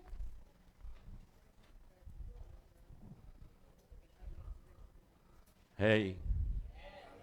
O, balik na rin natin. Gusto mong maranasan o di kaya, ito yung mga taong nakaranas na ng apoy ng Diyos. Ganito na lang. Kasi ito ang ating dinidiscuss dito. Gusto mo bang maranasan yung apoy ng Diyos? Ano yung apoy ng Diyos? Glory ni God. Ano pa? Goodness ni Lord. Ano pa? Yung love ni God. Gusto mong maranasan, ganito gawin mo. O di kaya, ito yung mga nakaranas. Ito yung mga nakaranas na ng apoy ng Diyos. Itong mga taong to, follow surrendered kay Lord, di ba? Pangalawa, may lifestyle prayer. Pangatlo, nagha-humble sila lagi kay God, nagpapakumbaba. Pang-apat, nag-worship! Matindi yung worship. Hindi nag-worship, nakaganon pa. Wala man lang magalaw na kamay, o hindi man lang maigalaw yung katawan. Wala man lang lundag. Sabi na, lulundag sa galak, wala man lang.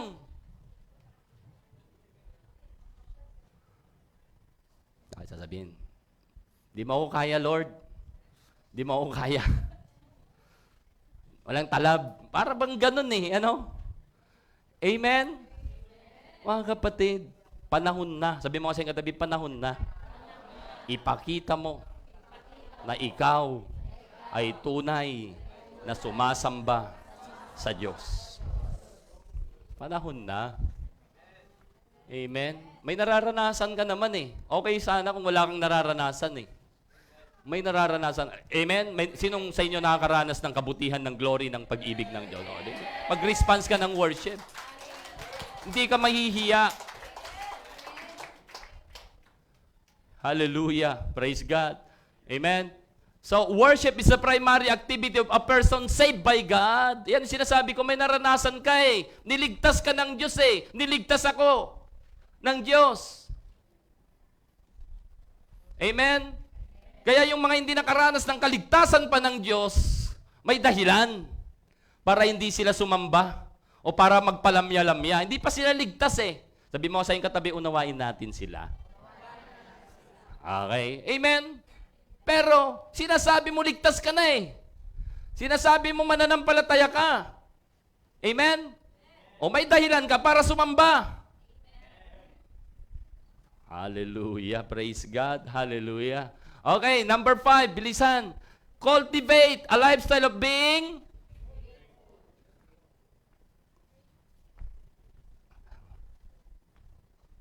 when all the Israelites saw the fire came down, the glory of the Lord above the temple, they knelt on the pavement with their faces to the ground, and they worship, kanina worship, and then give thanks to the Lord.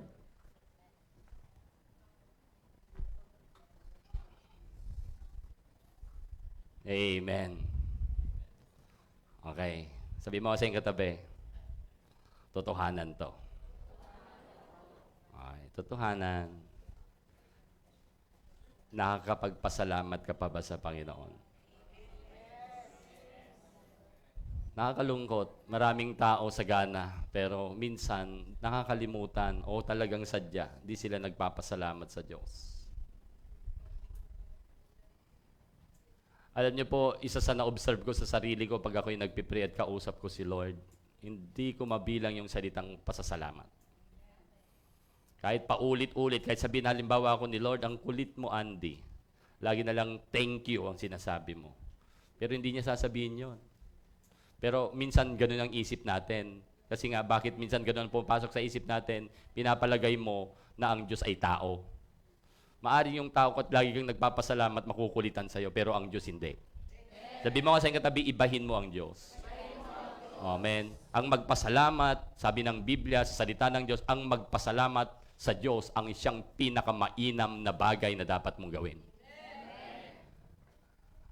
Amen? Hallelujah. So they give thanks. Nakita po natin. Amen? Alam niyo po, bago natin puntahan to, number 5, no? Bago natin puntahan, sabi ko kanina,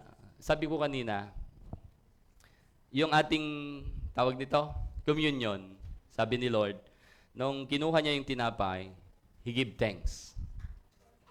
Simple lang yun ha, tinapay, nagti-thank you si Lord. Naintindihan niyo po? Ikaw nga, pag bumili ka sa tindahan, o di kayo may nagbigay ng tinapay, o di kayo may tinapay, kumain ka, nakakalimutan mong pasalamat eh. Eh si Lord, tinapay lang, pinagpapasalamat niya sa Ama. May kausap po ako. Anong nangyari? Doon sa feeding. Sa feeding ng 5,000. Ano ang mayroong dala? Mayroong 5 tinapay, 2 isda. Sabi ng mga alagad, hindi sapat. Hindi sapat to. Ang dami. Hindi, dalhin nyo dito sa akin, sabi ni Lord. In short, ginawa ni Lord, nagpasalamat sa Ama. Ano nangyari? Dumami. Lagi nyo pong tatandaan yung principle ng multiplication, yung principle ng increase, yung principle ng tinatawag nating prosperity, hindi mawawala yung being grateful to God.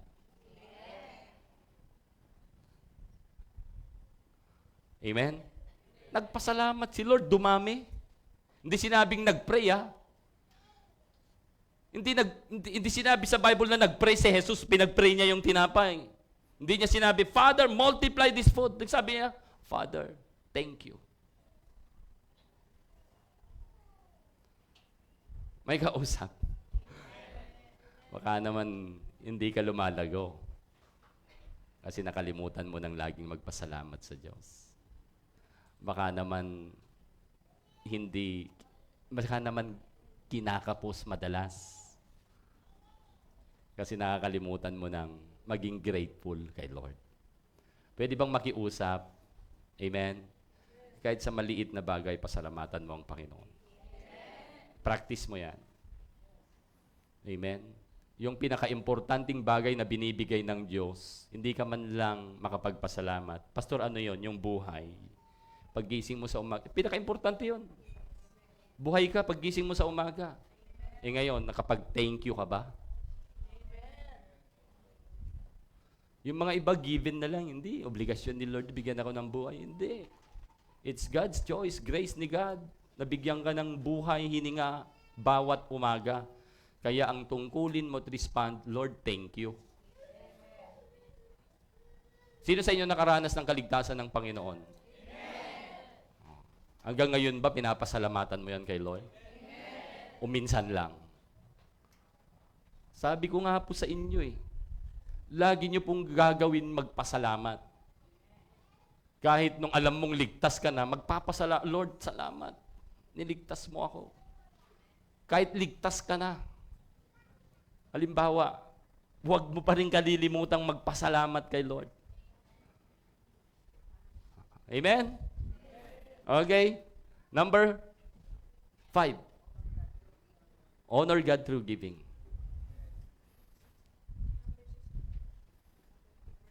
Number 6, sorry. Mali.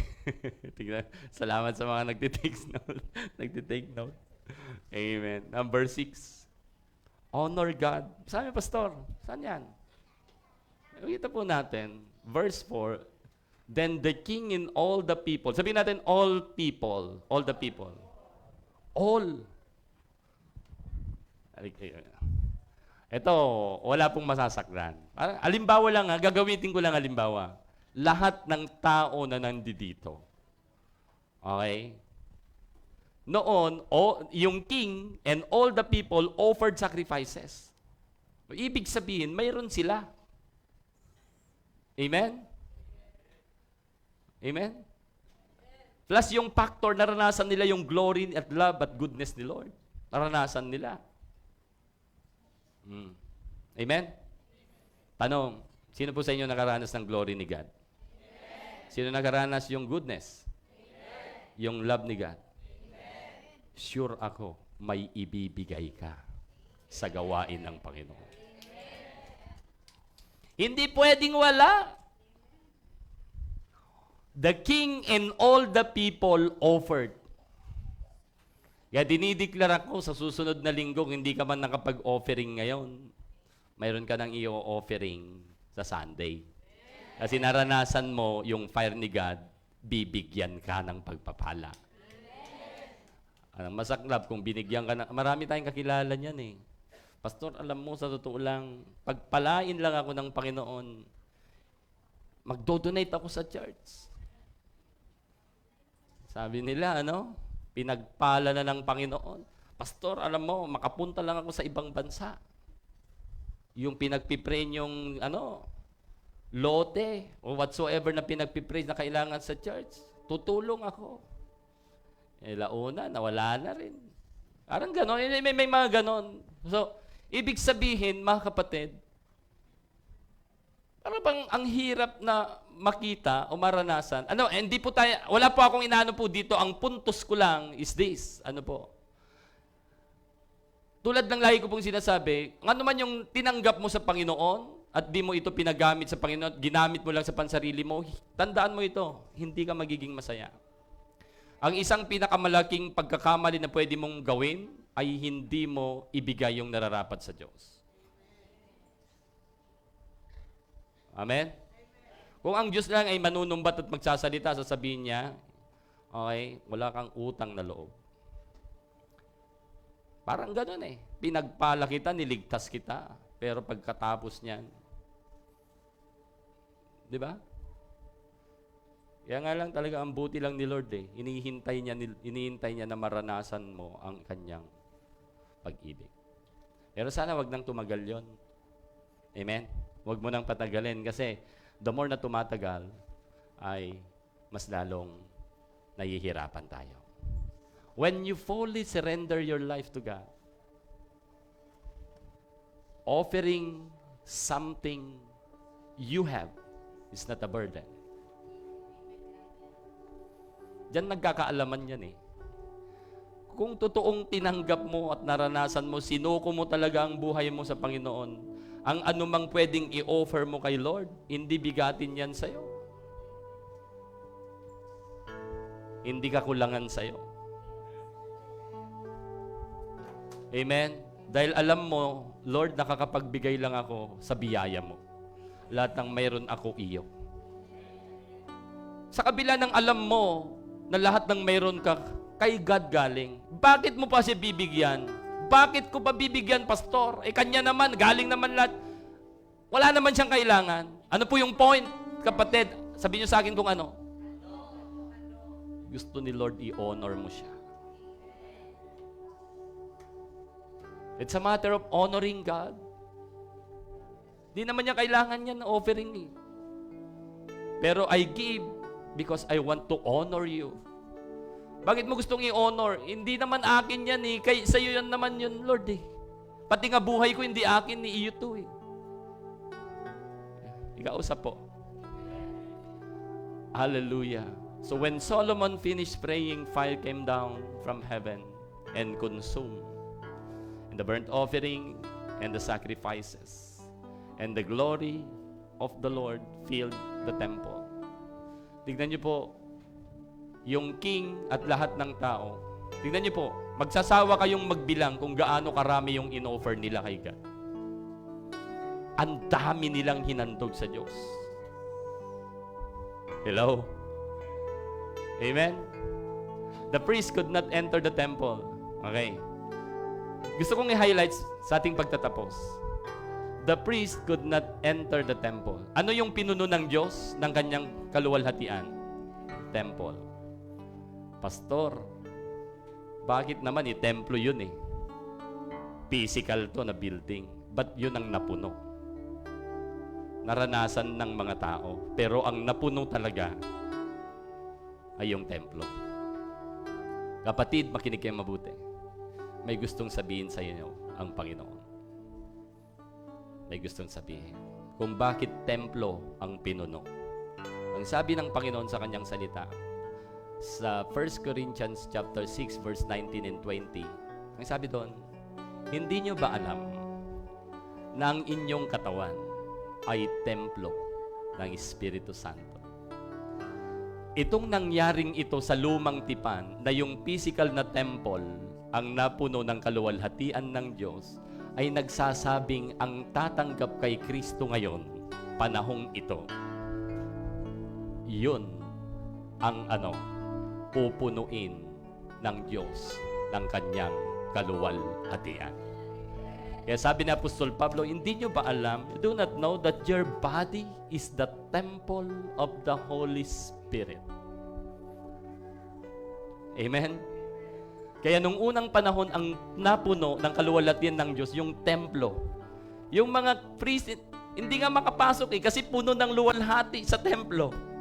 And ito ngayon, sabi mo nga ito ngayon, templo ng Diyos.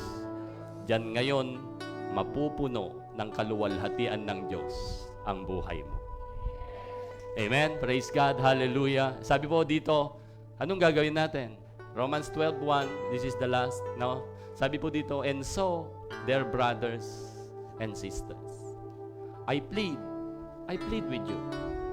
Nakikiusap ako sa inyo. Sabi ni Apostol Pablo, nakiusap. Ako'y nakikiusap sa inyo. Ano yung pamanhik niya? Ang ganda ng kanyang pamanhik.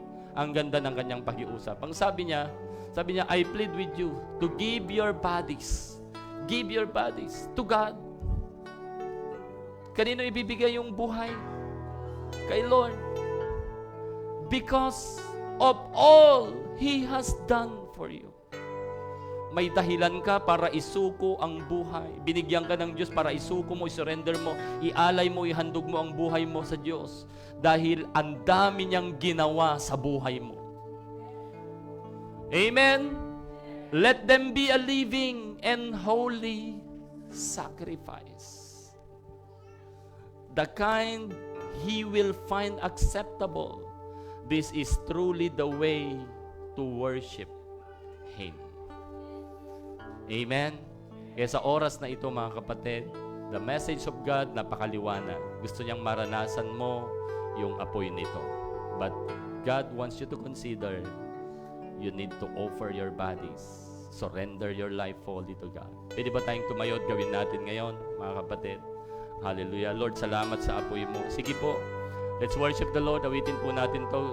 Ito po yung laging nagpapaiyak sa akin na awitin. Lord, ang aming panalangin, hallelujah, restore the fire, refresh the fire that comes from you to each and every one. You're beautiful. Your face is all I see. And Come on, church. when This is your moment to God. are on This is our prayer to the Lord.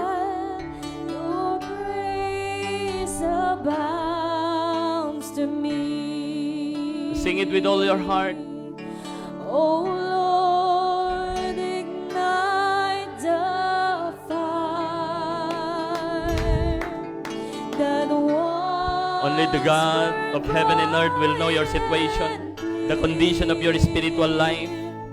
And if you are here today, bowing down, acknowledging the word of God, that you need to ignite, you need the fire of God, and the Lord will come down as a fire with His glory, with His love, with His goodness over your life. Just believe right now. It's for your sake. It's for your sake. It's your own benefits, for your own benefits. shining all around, but help me first just to do it all. And when I'm doing fine, help me to never seek the crown, for my reward is giving praise to you. Sige po, minsan pa, oh Lord, you're beautiful. Sabi natin kanina, yung holiness ni God, nagmamanifest siya, yung beauty niya nagmamanifest through His glory. Come on, maybe we cannot see face to face with God right now, but His holiness, His beauty revealed by His glory. Hallelujah. That burns abounds to me. Oh Lord, ignite the fire. Yes, Lord. Hallelujah. The once burn bright and clean. Replace the lamp of my first love that burns with holy fear. I want to take your word and shine it all around, but help me first just to do it, Lord. And when I'm doing fine, help me to never seek the crown, for my reward is giving praise to you. Alam nyo mga kapatid, I want to take that's our reward, giving praise to God. and shine it all. Lagi mong iisipin at tatandaan, wala nang ibang pinakamahalaga sa buhay mo, kundi ang Diyos. To do it, Lord. Sa pangalan ni Jesus, I speak and decree When I'm doing that as I worship, that as we worship the Lord, as we pray, as we bow down, as we follow, surrendered our lives, we give thanks to God, as we humble ourselves before the Lord, as we offer our lives to God, in the mighty name of Jesus. Father, let your fire come down, not just in literal aspect, but by the Spirit of God, that we cannot able to see, but we can taste we can encounter and experience through faith in Christ. Right now, manifesting to each and every one of you. It is manifesting to each and everyone's heart. Hallelujah. That's the fire of God, the glory, the love, and the goodness of God over your life. Kaya sabi po, Panginoon, ng iyong lingkod na si Haring David, sabi niya, hallelujah, that sabi niya, ang sabi po ng Psalms chapter 20, hallelujah, that the Lord is my shepherd. Psalms 23. We shall not nothing, we shall not in want. Mayroong portion doon, sinabi doon, even though I walk through the valley of the shadow of death, we will not fear evil, for you are with us. Meron pong portion sa verse 6 that surely your love and your goodness will follow us all the days of our life. And we will dwell, and you will dwell. We will dwell in you, and you will dwell in us all the days of our lives. Taas mo ang iyong kamay, kapatid, if you want to experience the fire of God. Panginoon, sa oras na ito, wala po kaming ibang nakita na aming kailangan, kundi ang iyong apoy na naglalaman ng iyong kaluwalhatian, ng iyong pag-ibig, ng iyong kabutihan. Minsan pa, Panginoon, hallelujah, patawarin mo kami kung amin pong nakaligtaan. Patawarin mo kami kung hindi namin nakita. Patawarin mo kami kung hindi namin binigyan ng importansya talaga. Pero sa oras na ito, tinataas po namin ang aming mga kamay. Iparanas niyo sa amin. Ito po ang aming kailangan, O Diyos. Marunong ka na, Diyos, alam mo na ang aming kailangan ay iyong apoy. Kaya Lord, sa oras na ito, ang bawat nakataas na kamay, ang bawat puso na nagsasabi, kailangan ko, Panginoon, ang iyong apoy. Hindi ako tatagal, hindi ako makakapagpatuloy, hindi ako magagamit kung wala ang apoy mo. Walang saysay ang aking buhay, walang saysay ang bawat ginagawa ko kung wala ang apoy mo, ang kaluwalhatian mo, ang pag-ibig mo, ang kabutihan mo. Hindi ko kayang harapin ang anumang pagsubok. Hindi ko kaya ang dyablo kung wala ang apoy mo. Mawawasak ako, masisira ako kung wala ang apoy mo. Hallelujah. Come on, church, receive the fire of God. I want to take your Huwag mong ipagpapaliban na hindi mo maranasan ang apoy ng Diyos.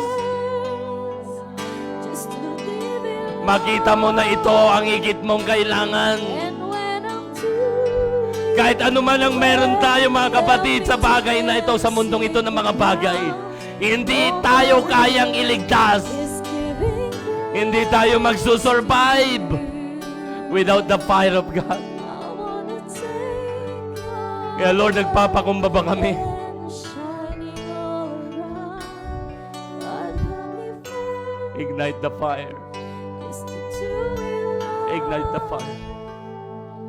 And when I'm too Ignite the fire, Lord. well, Maraming salamat. never seek the ground. For my reward is giving praise to you. Maraming salamat. Panginoon, maraming salamat. Ni-remind niyo po kami ulit sa amin pong journey ng paglalakbay sa mundong ito na kasama ka. Na yung apoy mo, Panginoon, ay sumisimbolo ng haliging apoy na siyang ningning at liwanag namin habang naglalakbay kapag gabi. Yung haliging ulap sa aming paglalakbay kapag umaga o araw. Salamat sa presensya mo. Hindi kami pwedeng magpatumpik-tumpik. Lord, ang bawat puso ng dito magsiseryoso sa iyo. Sa pangalan ni Jesus, ang apoy tutupukin ng anumang pangamba, anumang takot, anumang masasama na amin pang ginagawa sa pangalan ni Jesus. Consume it, Lord. Let the ministry of your fire, which is consuming fire, operates to each and everyone's lives. In the mighty name of Jesus. Ang makikita sa buhay ng bawat isang nandito yung glory mo. Magpo-flow ang bawat isa sa pag-ibig mo. Hahabulin ng bawat isa, O Diyos, ang iyong kabutihan hahabulin ng lahat ng mga kapatid na nandito at maging yung mga wala. Lord, maraming salamat sa inyong katapatan at kabutihang magparanas. Maraming salamat sa iyong presensya. Taas po natin ang ating mga kamay ulit sa Diyos na makagagawa ng lahat ng bagay. Ano man yung daing, ano man yung hiling mo, masigit na dakila ang kanyang plano. Ang apoy ng Diyos ay patuloy na bababa at magpaparanas sa iyo upang bigyan ka at ako ng tagumpay. Sa pangalan ng Ama na nagsugo ng kanyang anak upang madama natin ang kanyang pag-ibig at maipalik tayo sa kung ano yung disenyo at plano ng Diyos sa atin. Sa pangalan ng anak na si Jesus na naghandog, nag-alay ng kanyang buhay upang nang sa ganon, ang buhay mo ngayon na punong-puno ng problema, buhay na luma, buhay na mapapahamak, ay palitan ng bagong buhay. Sa pangalan ng Espiritu Santo na siyang nagtatak sa ating kaligtasan, na siyang nangakong di tayo iiwan at pababayaan, na magbibigay sa atin ng gabay, kaalaman at karunungan, magtatanggol sa atin sa anumang gawain ng dyablo at matyagang magtuturo sa atin at patuloy na sasama sa atin habang hinihintay natin ng may pananabik at patuloy na nagsasagawa o gumagawa para sa kaluwalhatian ng Diyos. Ang lahat ng ito ay maranasan natin at sumaating lahat sa buhay mo at pamilya mo. Sa pangalan ni Jesus, ito po ang aming dalangin. Lahat ng nakaranas ng apoy ng Diyos ay sumigaw ng malakas na Amen. Amen. And Amen. Hallelujah. To God be the glory. Pagpalain po tayong lahat ng ating Panginoon and remain standing at magdideclare po tayo ng ating victory song. To God be the glory. Hallelujah.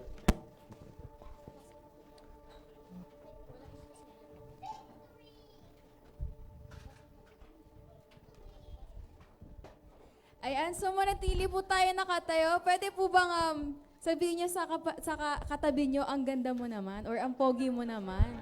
Para nakikita ko na yung glory ng Panginoon sa'yo Hallelujah. So ngayon, pwede po bang batiin natin yung ating mga katabi?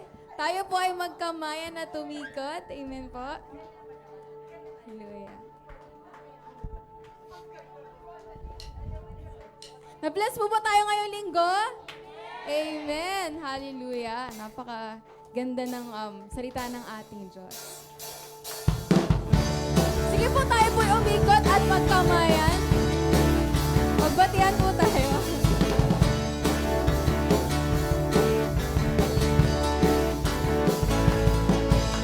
Walang Imposible sa ating Diyos. Kayang-kaya niya. Walang imposible sa Panginoon. Magpaparanas siya sa buhay mo. Kahirap sa tingin mo.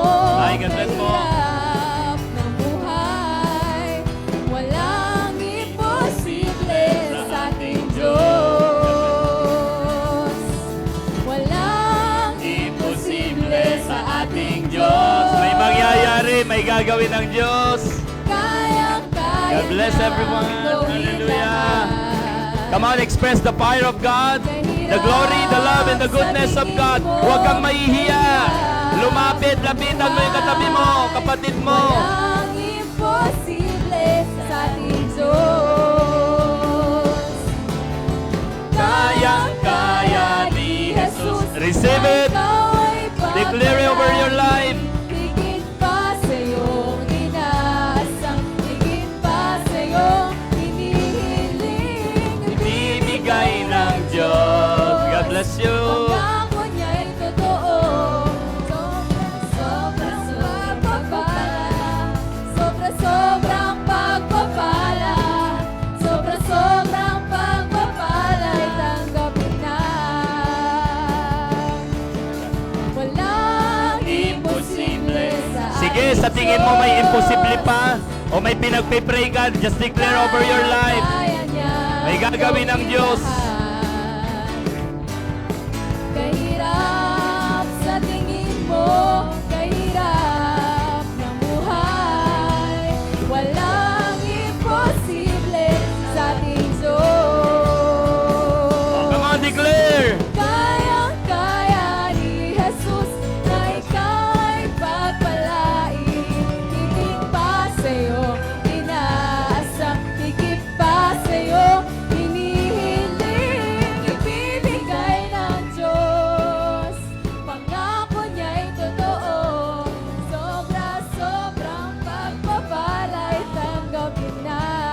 declare that blessing of God. Hallelujah. Kayang-kaya ni Jesus. Walang mahirap sa Panginoon. Pagpalain Pag walang mahirap sa Panginoon, hindi ka maghihirap.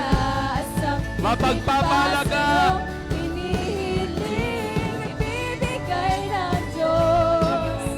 Pangako niya'y totoo. Hallelujah. Napakasarap sa Panginoon. Sobra-sobra ang pagpapala. Masarap sa presensya ng Diyos.